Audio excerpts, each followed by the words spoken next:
Philip, and thank you all for coming this morning, or this afternoon. Yes, I'm that living nightmare, I guess. So I live the nightmare of marketing. Best Loved Hotels, for those that don't know about my company, is a marketing activity that we provide on behalf of UK and Irish independent hoteliers predominantly.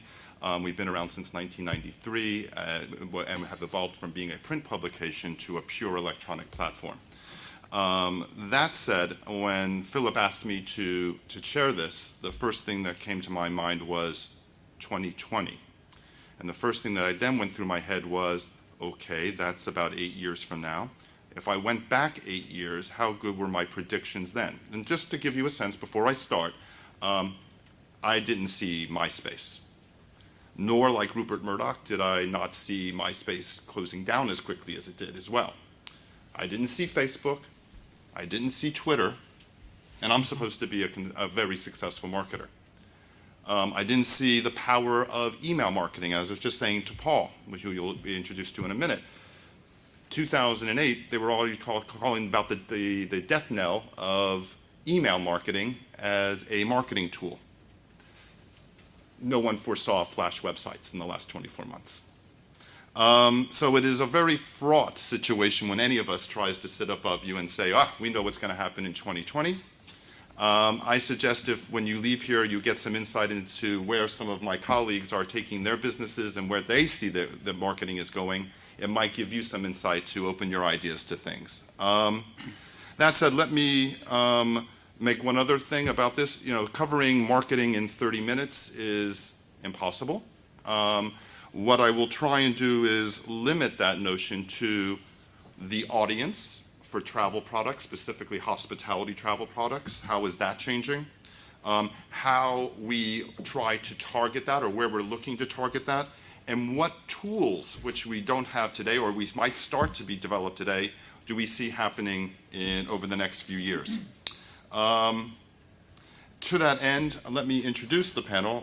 We have with us Wong in the middle. I introduced Cho only because of all of the 4 companies, he's been around longer than anybody else. Cho is the managing director of Supranational Hotels. We have Paul West from Ignite Hospitality Marketing, a full-service marketing company based here in the United Kingdom. And we have Brian Reeves, and Brian is based in Limerick, in Ireland, and Avio is another marketing web development platform, electronic platform company. But I'll give them each a minute to just talk a little bit about themselves and what they're doing up to now. And then we'll go looking forward. So, Joe, you want to start first? Right. Thank you very much. Kindly not say I'm perhaps one of the oldest on the panel. Definitely the oldest. Supranational Hotels started in 1974. And those of you who might be able to remember, they were still using telexes, and then came along faxes to book hotel rooms. And in those days, no internet, of course. And we started because hotel groups want to promote themselves outside their own countries. And the only way to do so is to group together and say, I promote you and you promote me. Good idea. That's how Supranational started. And of course, we developed into the traditional representation company, which means hotels are represented by Supranational or similar companies onto the very old-fashioned GDS channels. And some of you might know what they are. They are still used today by 600,000 travel agents around the world. Who knows what GDS stands for? Everyone raise your hand, you know about GDS? Okay. GDS stands for Global Distribution Systems, also called CRS, Computer Reservation Systems, the backbones of which were built in the late 60s, early 70s by the airlines. And then during the 70s were adapted to the hotel world and hospitality. So it's what travel is. When you used to go into a travel agent, you saw the computer on the desk, that's what they were working with, the GDS system. So sorry about that. That's okay, absolutely. It's still today used by, I think, majority of the business travelers. When I got my schedule next week, I want to go to Paris, go to travel agents or people work from. They tap along Paris, which day there's availability, etc. And that's how our hotels or other hotels will come up on the screen. Having said that, GDS itself has evolved because of the onslaught of online travel agencies like Expedia and Booking.com. That has captured part of the leisure market. But as far as the corporate market is concerned, if I'm IBM employee, I am bound by my company rule to stay in a hotel that's got IBM contract. And this is also part of Supranational service, is to help hotels to sign up contracts with the corporates. And that hasn't changed, and hopefully it won't change. Right. Paul? Hi there. I'm Managing Director of Ignite Hospitality. We are a full-service marketing agency, but we have always made it our objective to be at the forefront of technology marketing. And I think technology marketing, as technology progresses, marketing progresses with it. It's the channels change, the channels adapt, and you have to adapt with them. And what we've always tried to do is use the data that's produced by technology and the way that it enables or empowers, say, independent hoteliers to target and to communicate directly with their customers cheaply and effectively. And we've tried to use those tools to the benefit of our clients and learn from the data that's generated to make intelligent decisions about how things progress. And I think that's what's particularly exciting, certainly over the next couple of years, is the use of data through technology marketing to allow you to make the best decisions for your businesses. Brian. Cool. I'm Brian Reeves. I'm the CEO at Avio, and Avio is a company that works solely with hotels, with independents and with groups, and our mandate is to grow the revenue that hotels can achieve on their own website. So that challenge for us breaks into 3 different parts. It's about digital marketing to grow traffic to the hotel's website. It's about working on the website itself to optimize or to maximize the number of opportunities that the website creates from the traffic that comes to it. And then the third part is the booking engine. So all of the work on digital marketing and website optimization ultimately ends up with opportunities that are passed over to the booking engine. Our focus for the last 2 years has been in the booking engine space for the simple reason that it's the weakest area for hotels. Hotels generally, when you look at the data we have available, they're doing reasonably okay in terms of traffic numbers. Hotel websites are performing reasonably well. But when it comes to the booking process, what we see globally, with the exception of the big chains, is that 97 in every 100 people that start the booking process on a hotel website abandon the process.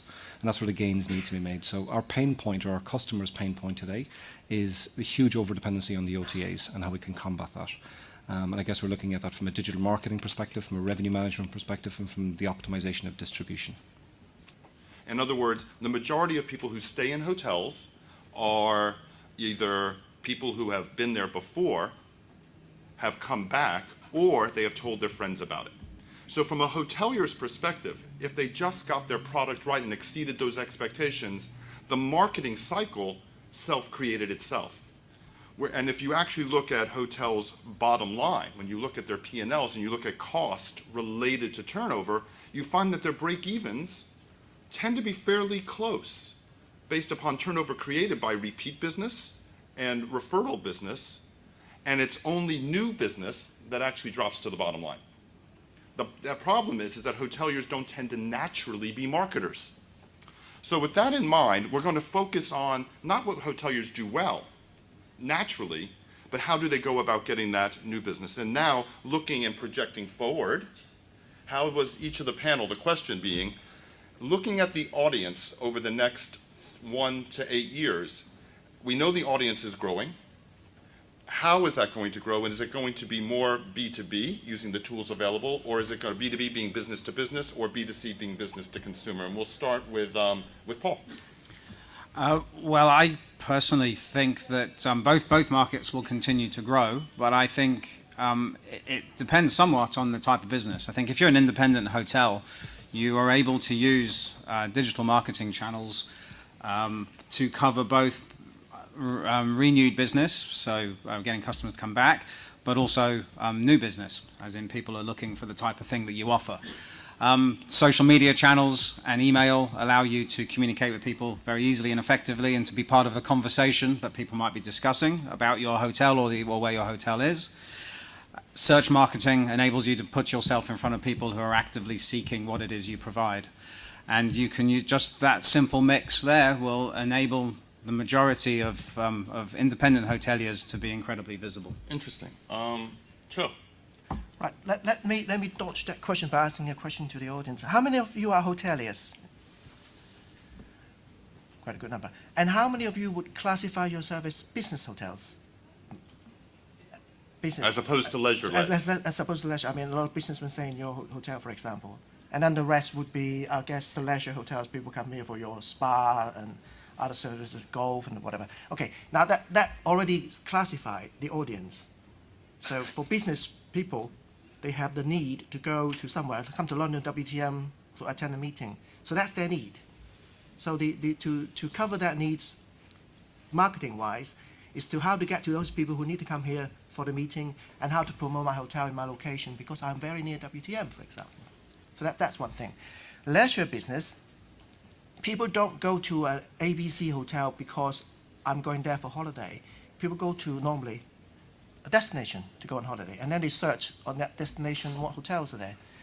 And so that's another way to classify the audience, and then you do your marketing that way. Interesting. And I think for leisure especially, guess who in the household make the decision of, we are going on holiday?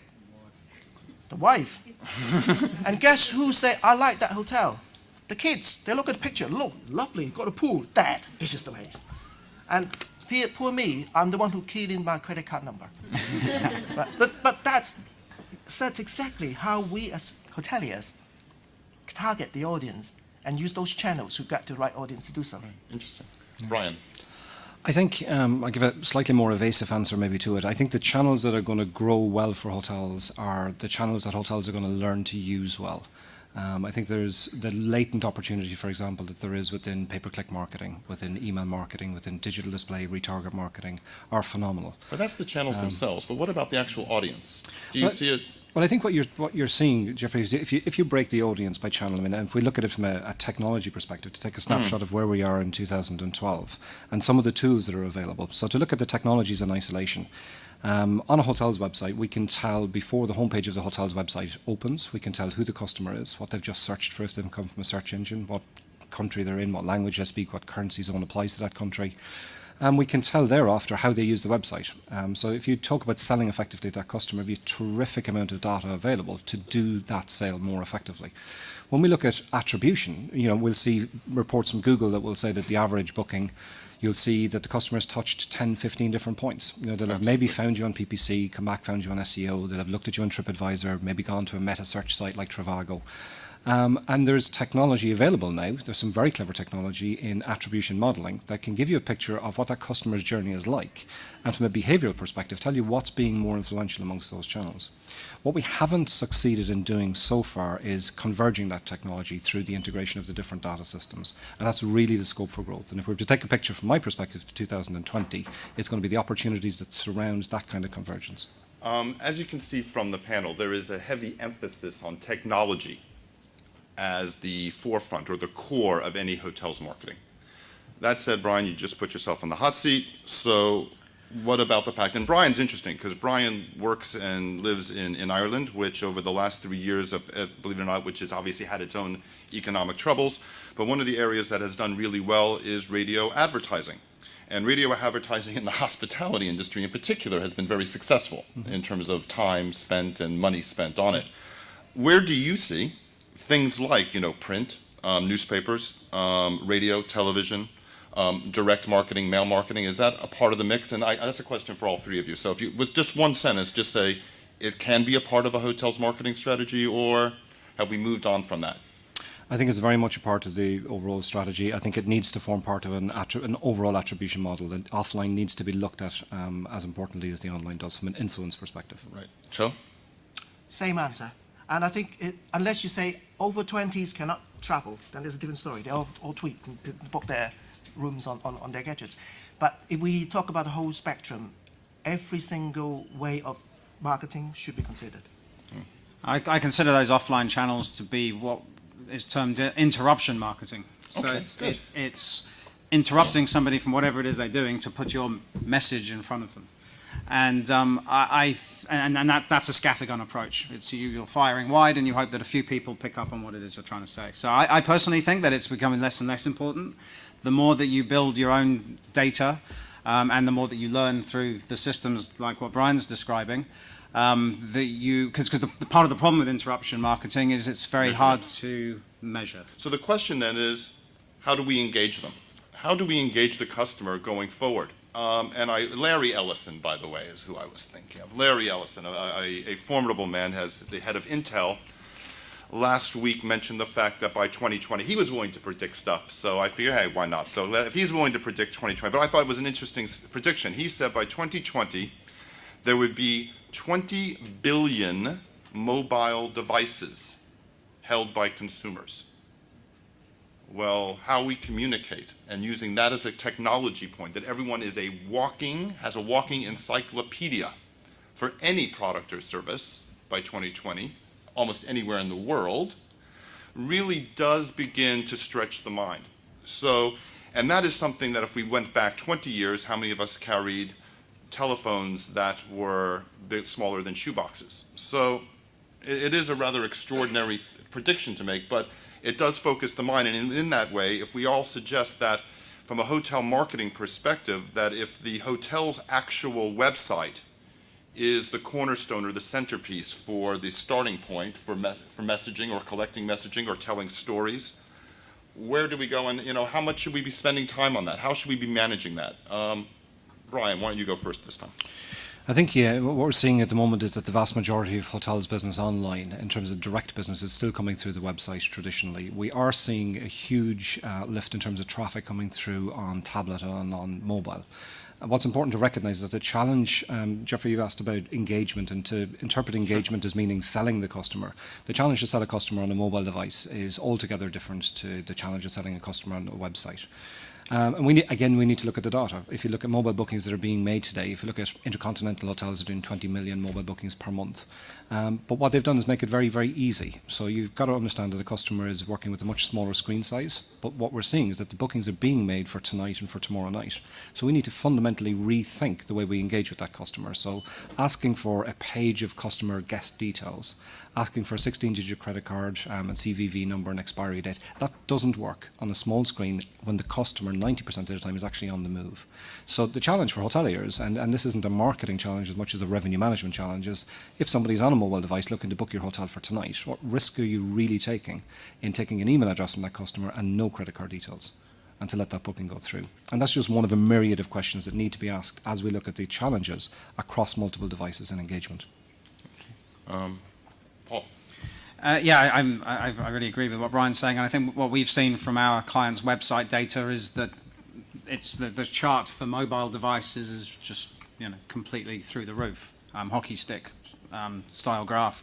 And I think using technology like responsive design to ensure that your website completely adapts to the size of screen, because there's so many different varieties of screen, everyone's got a different size. Samsung, iPhone, they all make different size screens. So your websites need to adapt organically to the screen size, and that's a process called responsive design, which is very powerful and helps to convert, like what Brian's saying. So you need to do everything you can to ensure that someone on the move can use their mobile device as easily as possible to make that booking.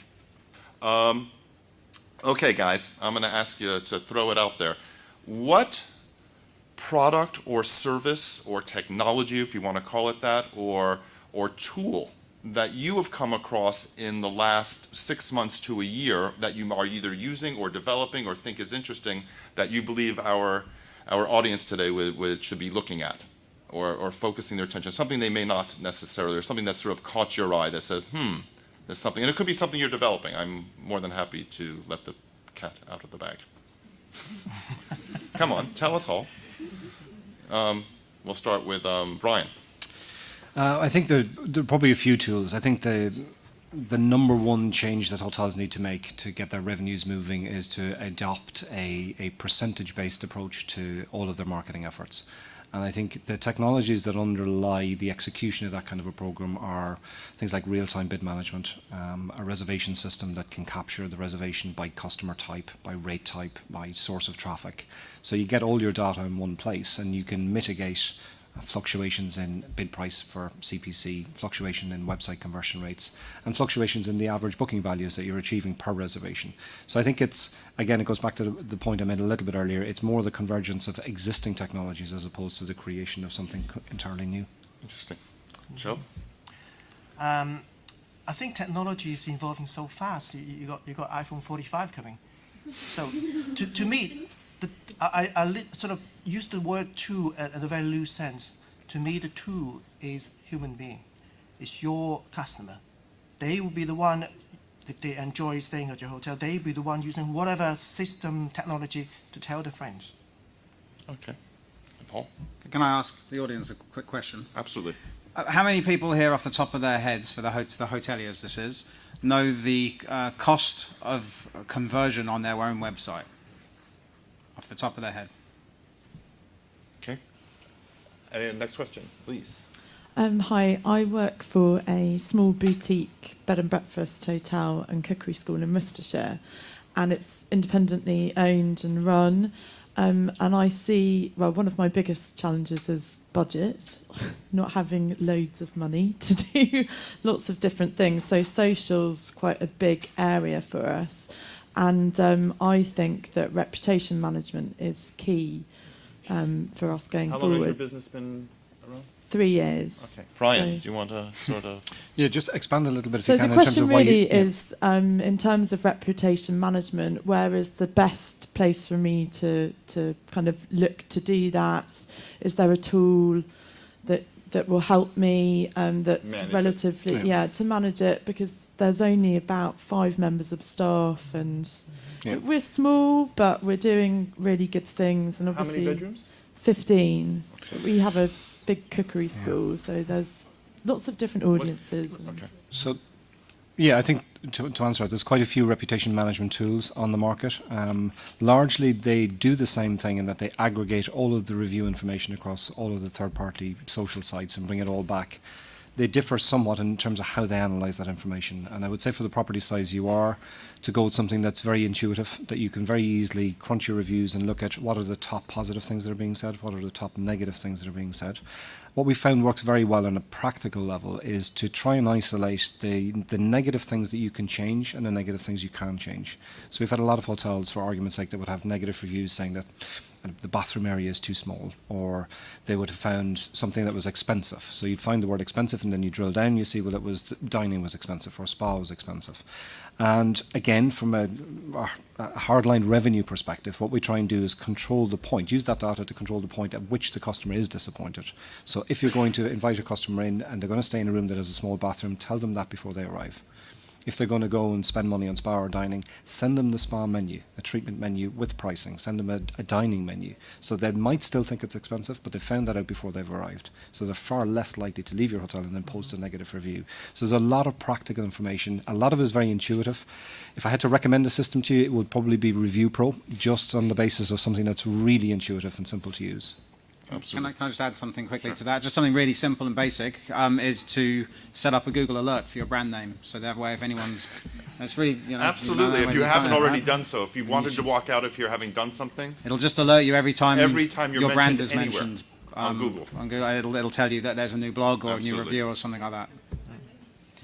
you go where the money is. You know, the money says it's going to be with people who have the apps, the access to technology. Yeah, I think there are also opportunities within the technology itself to use, probably most significantly in this case, to use the social profile information that you have on a particular market segment and then tailor what it is you offer that customer. If, in the same way as if you look at other industries, look at 1-800-Flowers and how they'll run particular floral displays that they're trying to sell for Easter, for Valentine's, or for Christmas. But they'll know that a guy arriving on their site and looking at his social profile that it's his wife's birthday, and that's probably why he's there. So what they package and what they present is very different. In the same way as you can look at an age profile and look at what converts and what works well for that age profile, what's being bought, and then tailor and customize the information dynamically that's going to be presented for more effective sales. Absolutely. You'll find that our marketing, we talked about in the 90s, they used to talk about one-to-one marketing. It's actually taken like 20 years to get there. We are at the advent of one-to-one marketing and having the tools to be able to dynamically package based upon absolute profiling and how much information all of us in this room give away to marketers like me. And are then able to communicate directly with them over a host of different channels. And so, yeah, I think that's a huge part of the mix of what will happen over the next few years. Mm-hmm. An additional point, I think we talk about X and Y generation. Actually, you can look at countries and classify them in their development phase, X and Y. Countries like China, for example, or Japan in 20 years ago, they're going through the same phase, whereby travelers in Japan 20 years ago, they tend to go as a group, which is happening to Chinese travelers now because of language and all the rest of it. But give them another 5-10 years, they'll be traveling more and more on their own. And then as a hotelier, what are we doing? How do we tap into the market? Have you got a single A4 size page of paper in Chinese telling them about your hotel, where the nearest Chinese restaurant is? It's important to them. So things like that also, need to be taken into consideration, I think.